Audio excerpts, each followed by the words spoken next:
participação, Adriana. Muito obrigada. Boa tarde, Gisele Bortoleto. Mais uma sexta-feira nós estamos aqui com um tema aí que também está no dia a dia de todo mundo, né? Boa tarde, Luna. Boa tarde, doutoras Adriana. Boa tarde, doutora Aline. Sejam muito bem-vindas. Você que está em casa, se quiser participar com a gente, mande suas perguntas para os nossos especialistas. Vamos começar falando sobre autoconfiança, então, gente. Que convicção é essa que faz com que a gente acredite que somos realmente capazes de fazer alguma coisa? É uma habilidade inata ou ela pode ser aprendida? A autoconfiança é a capacidade que a gente tem de acreditar em si mesmo, né? De ser seguro o suficiente para fazer algumas coisas. É uma habilidade que a gente nasce com ela, porém a gente pode treiná-la ao longo da vida e desenvolver para que isso se torne algo mais forte, algo que permaneça na nossa vida, nos nossos comportamentos diários ao longo da vida. Exatamente. A solidez da autoconfiança passa pela via do autoconhecimento, do investimento em qualidade de vida, né? Do desenvolvimento pessoal, das percepções dos seus próprios limites e até quando você testa eles em prol de uma superação, de alguma situação cotidiana, né?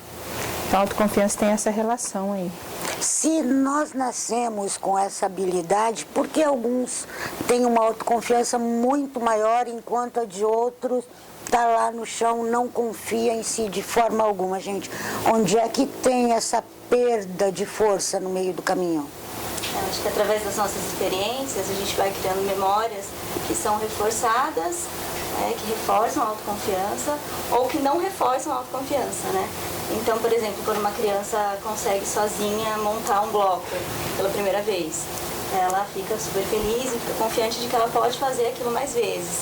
Ao passo de alguém que falha muitas vezes na vida, que tem muitas dificuldades, ela vai perdendo essa confiança, ela vai tentando fazer coisas e não vai tendo o êxito e aí não vai tendo reforçamento. Então ela vai perdendo essa habilidade de confiar em si mesma. Eu complemento a fala da doutora em relação a também situações traumáticas que podem ocorrer na vida, condições adversas. Apesar de você ter um caminho de confiança trilhado, você não está impedido de vivenciar uma situação adversa. E às vezes isso quebra esse percurso, progresso, vamos dizer assim, da confiança, né?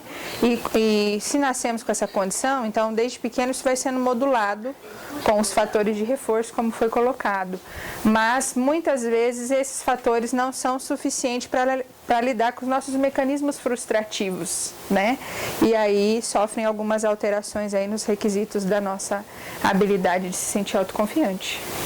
E como que a gente pode fazer no dia a dia algumas atividades, algumas ações, alguns pensamentos para ter, para firmar aí a autoconfiança, para desenvolver quem tem baixa, desenvolver a autoconfiança? Bom, vou dar um exemplo de consultório, tá? Então, por exemplo, uma criança passa por uma situação de medo, que está relacionada à insegurança, tá?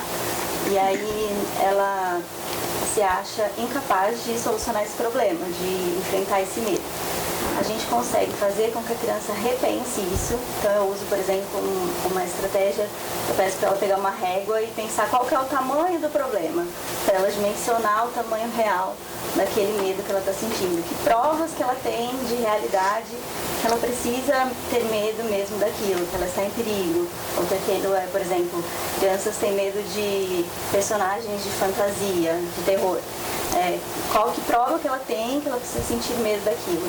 E aí, ao passo que ela ressignifica isso, então eu não preciso ter medo, porque isso é uma fantasia, isso não existe realmente, ela vai se dessensibilizar com relação a isso, né? Então, devagarzinho a gente vai colocando a criança em contato com o conteúdo que tem medo, por exemplo, e ela vai fazer um enfrentamento, e esse enfrentamento vai liberar para ela uma série de hormônios, né? Noradrenalina, endorfina, ela vai se sentir feliz por ter conquistado o êxito de ter enfrentado o medo dela e ter dado certo.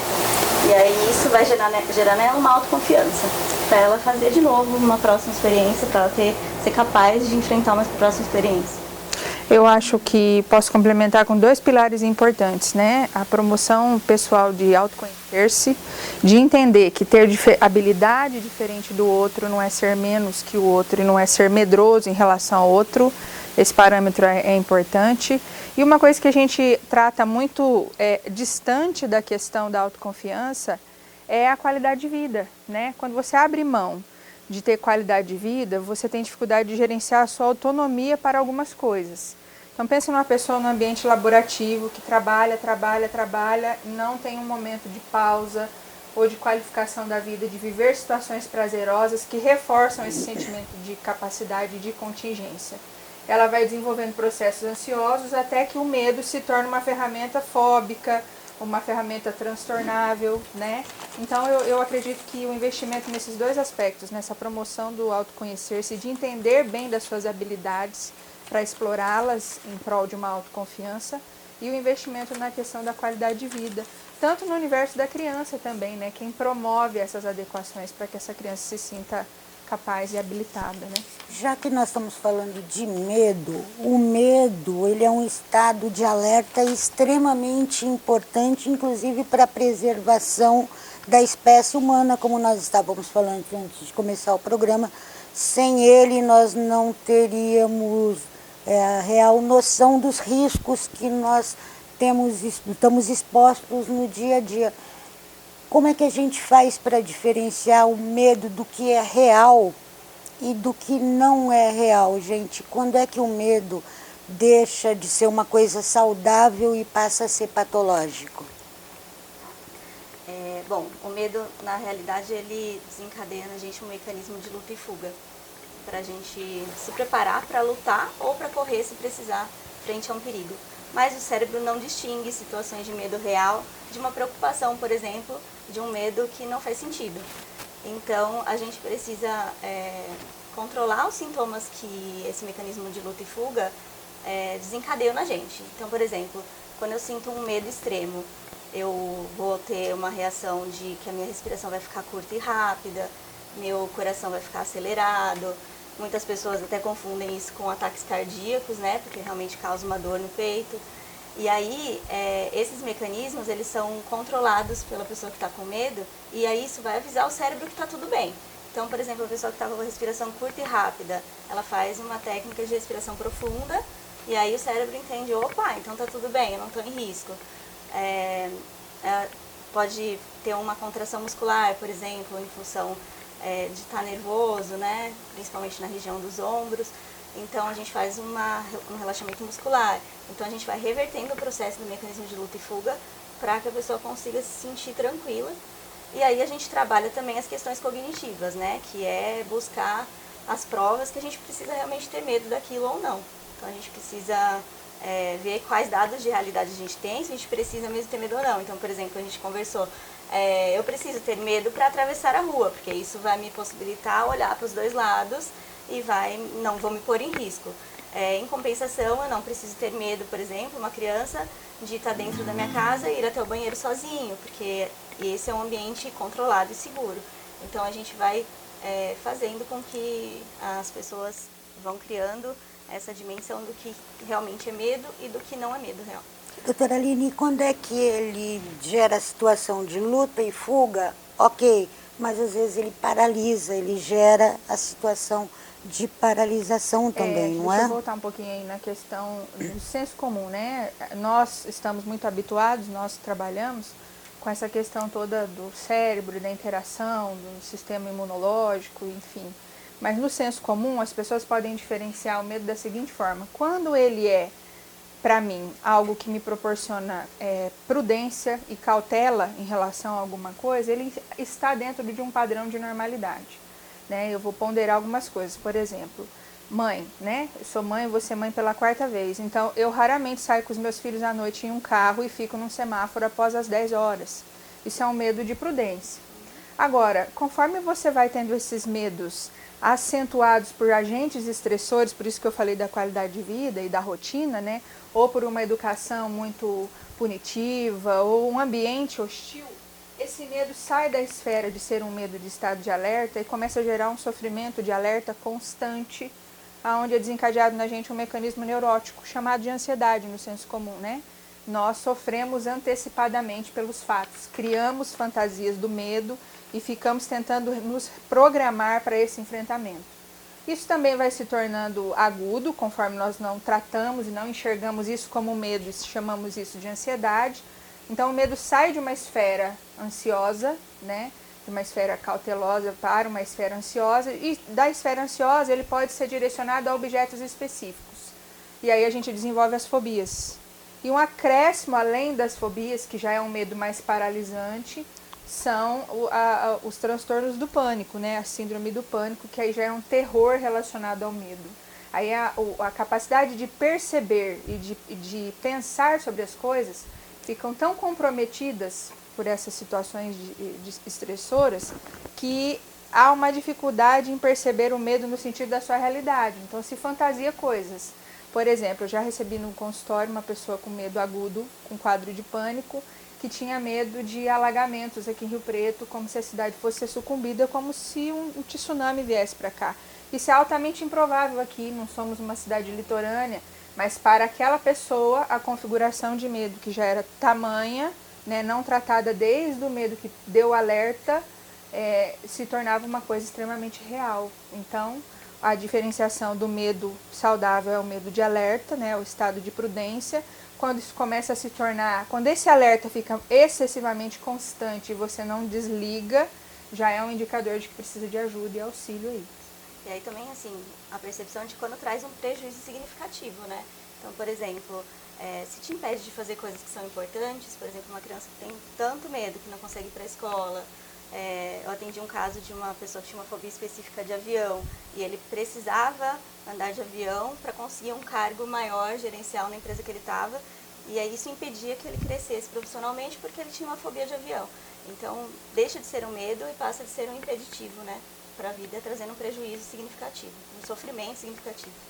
O medo, para ele não se tornar uma fobia, qual a dica? Se a gente, por exemplo, avião. Tem gente que tem o medo do avião, mas não tem a fobia. Consegue ir, fica com medo, mas consegue enfrentar aquilo. Mesmo ele enfrentando, isso pode uma hora se tornar uma fobia? É importante que a pessoa vá enfrentando isso, ou não? Ela enfrentando não se torna uma fobia? Se ela enfrentar, ela precisa entender a promoção desse medo dentro dela. O que isso causa? O que isso paralisa? Né? Geralmente elas vão até os terapeutas para receber essa informação. Agora, o enfrentar o medo, o fato de entrar no avião, não garante o controle sobre as condições adversas. Então vamos supor que ela entra, enfrenta o medo, mas naquele dia passa por uma turbulência. Esse medo vai ficar agudo novamente, né? Então, o enfrentamento não é só a situação de enfrentar o ir até o avião, mas é de entender, olha, apesar de, pode acontecer isso, isso e isso, e você vai munindo essa pessoa de situações racionais da qual ela vai tendo algum enfrentamento. E aí a gente faz uma associação no cotidiano, claro, não se tratando de casos mais graves, em que a pessoa começa a analisar custo e benefício, né? Se eu não enfrentar aqui, que prejuízos eu vou ter aqui? Quando ela tem o nível de consciência preservado. Agora, sintomas de pânico grave, a pessoa tem já alterações de consciência significativas e aí essas exposições não são orientadas tão de imediato. Elas precisam primeiro ter um recolhimento importante aí. Na realidade, a exposição a gente só faz na terapia cognitivo-comportamental depois de um período de sensibilização progressivo. Então, a gente vai, por exemplo, falar para a pessoa começar a pensar sobre isso.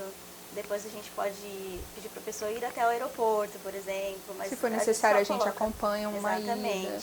E aí, assim, a gente só vai colocar ela em exposição porque realmente pode ser um evento traumático e piorar uma fobia. Então, a gente não vai expor, a gente só vai expor quando a pessoa estiver confortável para isso. Por que existe tanto tabu com relação ao medo? As pessoas, de uma maneira geral, elas não gostam de admitir que elas sentem medo das coisas. Elas temem ser vistas como frágeis se elas admitirem que elas têm medo. Por que o medo acabou se tornando um tabu se é um estado natural desde lá de trás?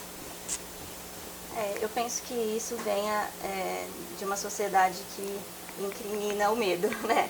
então que trata isso como um problema muito grande. Por exemplo, a gente vive numa sociedade que se uma criança tem medo, às vezes as verbalizações são: deixa de ser medroso, para com isso, tá parecendo uma menininha, por exemplo. E isso são verbalizações que ao longo do tempo foram gerando o medo, que é uma situação normal na vida de todo mundo, como se fosse algo muito ruim que não deve se ter. E na verdade deve se ter enquanto não causar um prejuízo significativo, né? E eu também entendo assim que o medo ainda é visto, né? Acho que isso já está ficando bem distinto no público feminino e masculino, assim. Dentro do ambiente do homem, o medo pela questão do próprio machismo natural, o medo é um sinal de covardia, né? No ambiente feminino é um sinal de fragilidade em relação ao sexo oposto. Então pouco se fala de medo, mas as ansiedades, as psicopatologias cada vez mais têm evoluído para a paralisação das pessoas através de mecanismos de medo, né? As doenças tecnológicas, as doenças agora atuais cada vez mais têm a relação com o medo, porque paralisa a nossa condição de enfrentamento, né? E medo não está relacionado somente a trauma, né? Eu falei isso lá atrás, mas vou reforçar novamente. Se você tem uma estafa de trabalho gigantesca, uma privação de sono e vigília, por ficar excessivamente exposto a mecanismos fotoluminosos, celular, computador, enfim, você fere um potencial de vida que vai te acusando e te aumentando sentimentos ansiosos e sofrimentos antecipatórios, que vai ser canalizado para alguma coisa. Na verdade, quando a fobia busca um mecanismo de canalização, ela está acusando um sintoma de desespero e de grito, né? Esse é o meu foco de ajuda, é por aqui que nós temos que começar determinadas coisas em relação ao meu tratamento, vamos dizer assim. O medo acaba minando a nossa autoconfiança, não é possível desenvolver, fortalecer essa confiança que eu tenho em mim mesma com medo. Sim, na verdade, desconstrói a nossa habilidade em ter autonomia para as coisas.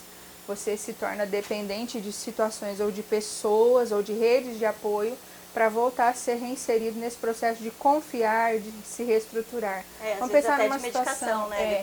Dependência de medicação é muito comum hoje em dia, porque, por exemplo, nos casos de síndrome do pânico, as pessoas geralmente usam um calmante para reverter aquele processo de mecanismo de luta e fuga. Então, mas muitas vezes, se ela não muda um hábito, isso não é o suficiente. Não é. Né? A gente pensar, por exemplo, uma situação grave de alguém que sofreu um sequestro, né? Há um trauma iminente, então a pessoa sai de um medo de alerta e fica alerta constantemente. E foi uma situação real, não uma situação que o cérebro distorceu. Isso. Então, a remissão sintomática disso depende de processo terapêutico e também de medicação no primeiro momento. Porque só esse alerta constante fere uma condição imunológica do organismo que a medicação tenta recompensar. Mas ela precisa falar sobre as emoções, senão o remédio não se torna um atenuante, né? Nessa situação, por exemplo, que ela deu o exemplo, é o caso do transtorno de estresse pós-traumático, né? Quando a pessoa, é muito comum esse quadro, quando alguém fica em contato muito próximo, por exemplo, a uma situação de violência, ou a uma situação de quase morte, ou que vivencia e observa a morte de alguém. Então, torna-se transtorno, e esse transtorno faz com que o paciente fique hipervigilante e veio de uma situação real, de um medo real, porque aconteceu algo realmente ali que ele presenciou ou que vivenciou. E hoje em dia, a gente estava falando agora, você falou, doutora, a respeito dessa atualidade, das doenças tecnológicas que a gente fica, a estafa que a gente tem também no trabalho, dupla jornada, em casa. Hoje, atualmente, os pacientes, eles têm uma consciência maior dessas doenças, dessas fobias. Vocês veem um aumento justamente devido a essa loucura do dia a dia, a essa correria do nosso dia a dia, seja no trabalho, seja em casa? Sim, há um aumento incrível assim, em relação a isso e chega a ser estarrecedor. Mas o que acontece? As pessoas ainda não fazem a associação da sua condição sintomática à dependência de um processo tecnológico. Então, hoje na clínica não é só trabalhar o sintoma, mas é desconstruir essa crença de que a tecnologia faz parte da vida, mas desenvolver para a pessoa a percepção de que existe uma dependência, né? De que existe uma situação, por exemplo, ela está falando do estresse pós-traumático, Todos nós, de certa forma, somos afetados por isso hoje. Antigamente, quando a gente não tinha uma tecnologia em que a gente recebia informação em primeira mão, né, de coisas absurdamente traumáticas, a gente era esquivado desses tipos de visões que causam na gente um desconforto emocional.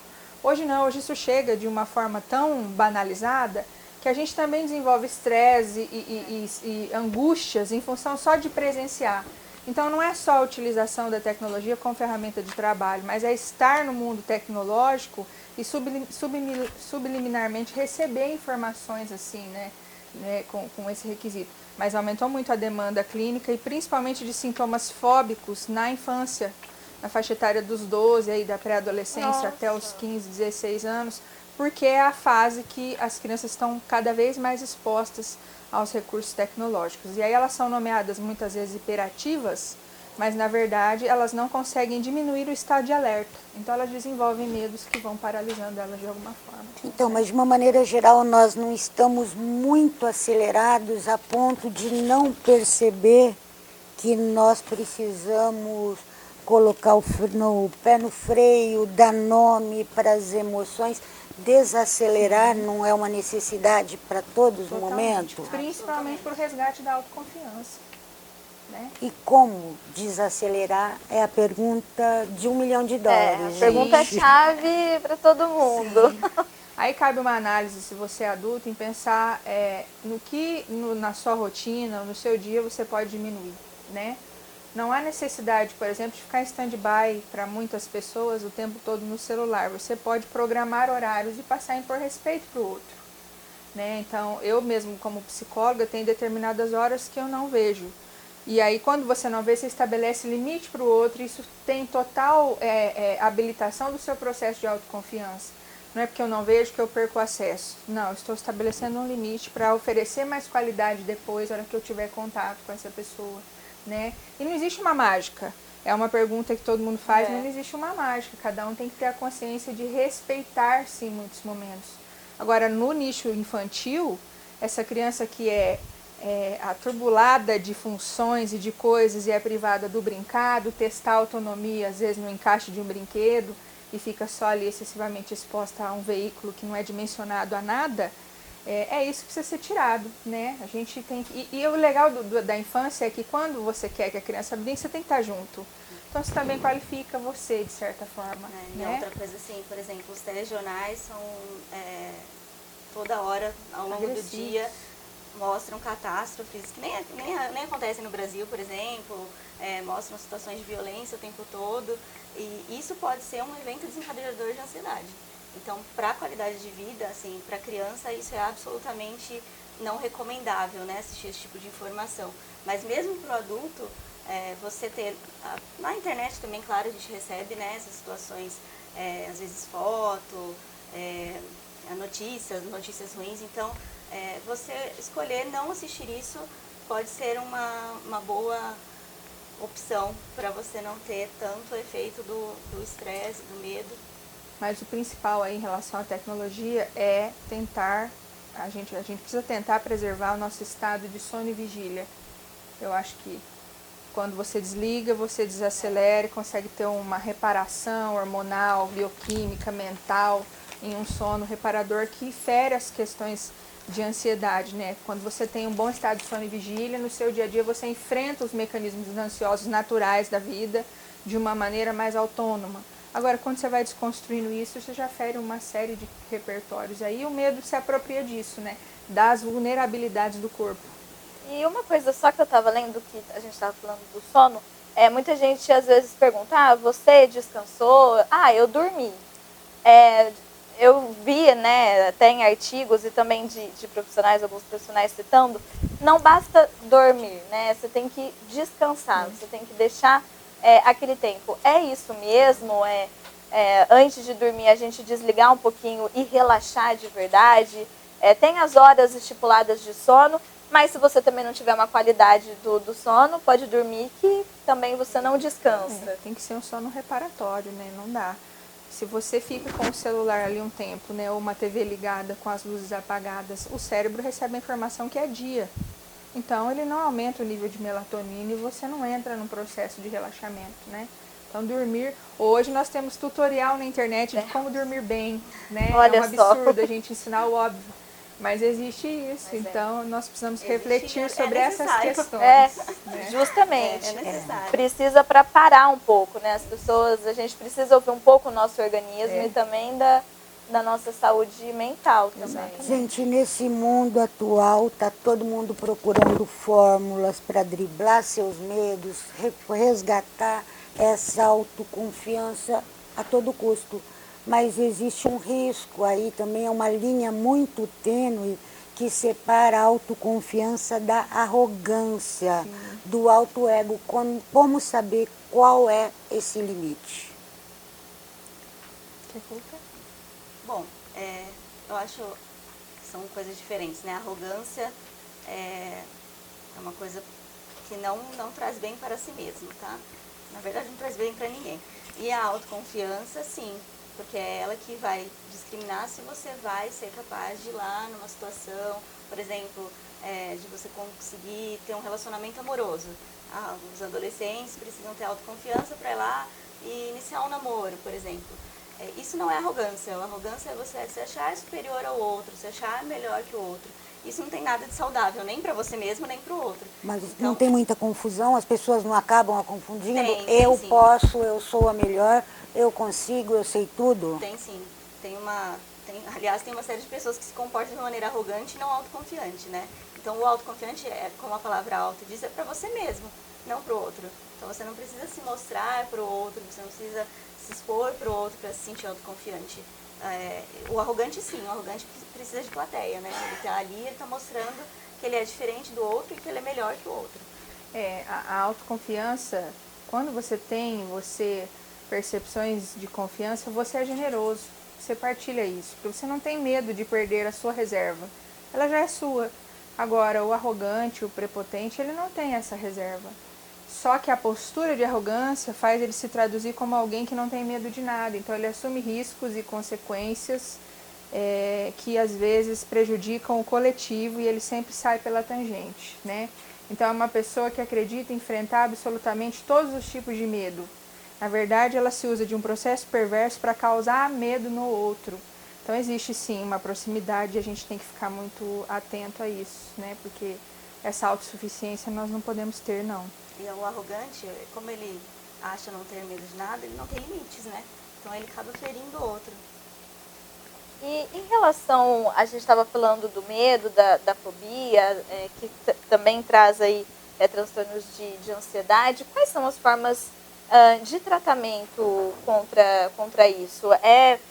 Você estava falando do medicamento, a mudança de hábito, quais são essas formas de se tratar? O medo quando se passa por fobia, quando se torna uma ansiedade?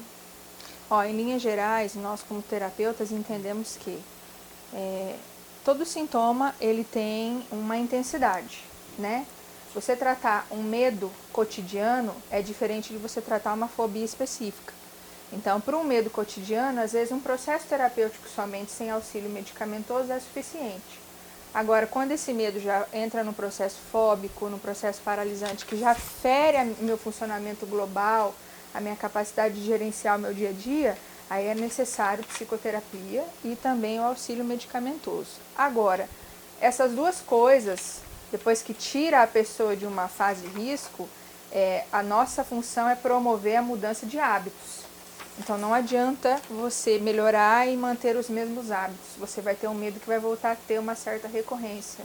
Então nós atuamos na via do encorajamento, né? Porque mudar um hábito não é fácil. E muitas vezes, essa mudança precisa ser radical. Se você é uma pessoa que trabalha na bolsa de valores e tem fobia e entende que ali não cabe mais isso, ou você sai ou você morre, então é muito difícil, né? Ou se você sair, o que você vai fazer de agora para frente, se ressignificar. Então nós atuamos até nessa esfera do auxílio vocacional, da reinserção e tudo mais. Mas terapia, remédio e rede de apoio e situações assim de enfrentamento de mudanças de hábito. Tem pessoas que se apegam em aspectos religiosos que é importante a gente incentivar também, mas são essas as ferramentas aí. E na terapia a gente trabalha não só comportamentos, mas também pensamentos, né? Mudança de pensamento.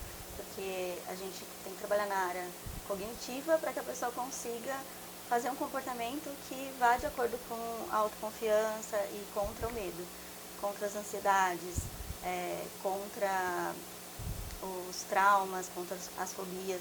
Então a gente vai trabalhando também no pensamento, né? Como que a pessoa vivencia aquilo, o que ela pensa sobre aquilo, quais que foram as crenças que foram criadas desde a infância, porque a gente vai criando crenças, né? Então, de acordo com as nossas primeiras relações, com as experiências que a gente vive, desde o momento do nascimento até quando a gente vai para a vida adulta, a gente vai formando crenças e essas crenças depois elas ficam ali junto com a gente e a gente vai atuando com elas ao lado, né? Então, por exemplo, se eu tenho uma crença que o mar é um lugar perigoso e não quero ir à praia de jeito algum, então a gente não vai nunca fazer um comportamento de ir direto ao mar. A gente vai primeiro trabalhar o processo cognitivo, a crença, e aí a gente vai refazer isso, tem várias técnicas, tem várias maneiras, para conseguir chegar ao momento do comportamento mudar. Então a gente tem essas duas vertentes importantes, trabalhar o pensamento e o comportamento. Deixa eu colocar uma coisa, essa sociedade tecnológica agora, ela é muito emergente, né? Então tudo tem que ser para ontem. Aí as pessoas chegam no consultório com o medo causado por um trauma específico e ela quer ser curada do trauma, né? Ela quer apagar da memória a situação traumática. Isso não existe. Eu até brinco, e quem falando, se não tem apodera, remédio, né, quem se apodera, aliás, não existe e nunca vai existir, porque a nossa memória necessita disso justamente para desenvolver estratégias de enfrentamento. Mas existe um mercado atual que se apodera dessa vulnerabilidade. Então é muito importante deixar claro aqui que psicoterapia é uma coisa e outras coisas são outras coisas, né? E que o trauma não se apaga. A gente tem que aprender a viver a partir do trauma, né? E isso é um mecanismo altamente importante para os processos de autoconfiança. Quando você vivencia uma evolução a partir de um trauma, a sua autoconfiança ela fica sólida e cristalizada. Então é por aí que a gente atua. E a família, o ambiente familiar também ajuda esse paciente? Como que a família pode ajudar, seja criança, seja adulto, seja idoso? Como que a família pode também lidar com isso, com esse paciente, ajudá-lo a enfrentar e ser tratado, né? Dependendo aí da patologia que ele tiver. Eu acho que a primeira coisa, assim, quando a pessoa tem medo e ela consegue falar do medo, já é um salto enorme. Porque existe a vergonha, existe o medo do outro não acreditar no que eu estou falando. Então, a primeira postura da família é do acolhimento. Jamais banalize o medo de um adulto, de um idoso e de uma criança. Acolha primeiro. Depois, comece a configurar com essa pessoa a busca de evoluir através desse medo. Claro que nós, enquanto terapeutas, a gente orienta e trabalha com essa maneira sistêmica, de às vezes chamar a família, de orientar pais. Às vezes nós vamos até as escolas, fazemos orientações no coletivo. Mas a primeira via é o acolhimento. Depois disso, a família tem que entender o papel de cada um da casa no sentido do seu protagonismo em ajudar na melhora ou alguém que pode ser um agente causador do medo. Uma criança, por exemplo, que é agredida, se você for pedir para a mãe mudar um repertório, para essa criança vai ser muito difícil ainda esse enfrentamento, né? Então, a gente vai desconstruindo situações que são paralisantes. Mas a família, sem dúvida, ela atua aí 90% em relação aos nossos 10%, vamos dizer assim. E até assim, o paciente que tem uma rede de apoio, ele evolui muito mais rápido do que o paciente que está ali sozinho lutando contra os medos. Então, geralmente, quem tem ali uma família que acolhe, que é compreensiva, até que já passou por algum medo semelhante, a resposta terapêutica é muito mais rápida. Ótimo. Gente, passou muito rápido. Nossa, muito rápido. Já vamos aqui. Acabamos. O Gabriel também já tinha falado para encerrar. Muito obrigada, doutoras, pela Eu que participação agradeço, viu? Obrigada de pelo vocês convite. aqui. Foi ótimo. Muito obrigada, doutora. Obrigada. Doutora, muito obrigada. Gisele Bortoleto, muito obrigada. Mais uma sexta-feira, a gente aqui com um tema tão importante, né, Gi, no dia a dia das pessoas. Com certeza, Luna, e esse programa vai ficar lá disponível na TV Diário para quem quiser assistir e ouvir essas considerações tão importantes de duas emoções tão sérias que precisam ser bem trabalhadas. né, gente? Muito obrigada. Com certeza. Obrigada, uma boa tarde a todos aí. Obrigada, gente. Lembrando, como a Gisele falou, hoje o nosso programa foi gravado, então mesmo assim vocês podem deixar aqui os comentários, que a gente lê depois também. Passa aqui para as nossas especialistas. Gente, muito obrigada. Sexta-feira que vem estaremos de volta com mais notícias e mais assuntos importantes para vocês. Um ótimo final de semana e até sexta-feira que vem.